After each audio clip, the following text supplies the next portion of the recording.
Mobile masala వారి 3 ముక్కల్లో చెప్పాలంటే మనం మాట్లాడుకోవాల్సింది రియల్ స్టోరీతో మన ముందుకు వచ్చినటువంటి కమాండర్ గురించి.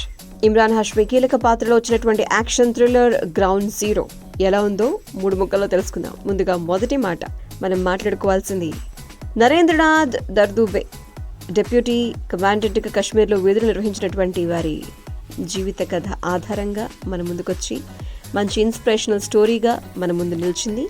నెంబర్ 2, ఈ కథలో కథనం మనసుకు హత్తుకుంటుంది. ఇమ్రాన్ హాష్మి పర్ఫార్మెన్స్ అద్భుతంగా ఉంటుంది. సినిమాటోగ్రఫీ, యాక్షన్ సీన్స్ అయితే ఇంకా సూపర్గా ఉంటాయి. అండ్ ఫైనలీ నెంబర్ 3, ఈ యాక్షన్ ప్యాక్డ్ థ్రిల్లర్ యాక్షన్ ప్రియులకు బెస్ట్ అని చెప్పాలి. సెకండ్ హాఫ్లో కొన్ని సీన్స్ మినహా మిగతా అంతా కూడా, అంటే బీఎస్ఎఫ్ కమాండెంట్గా నరేంద్రనాథ్గా ఇమ్రాన్ హాష్మి పర్ఫార్మెన్స్ కానీ, ఆయన పాత్ర కోసం చేసినటువంటి రీసెర్చ్ వెనుకున్నటువంటి కష్టం కానీ, సాంకేతికంగా కానీ, సినిమాటోగ్రఫీ కానీ సినిమాకి హైలైట్. యాక్షన్ సీక్వెన్స్లు, ఏరియల్ షాట్స్ చాలా అద్భుతంగా తెరపై ఆవిష్కరించారు. కాబట్టి ఈ సినిమా కూడా అద్భుతంగా యాక్షన్ ప్రియులకు చాలా బాగా నచ్చేసేటువంటి సినిమా.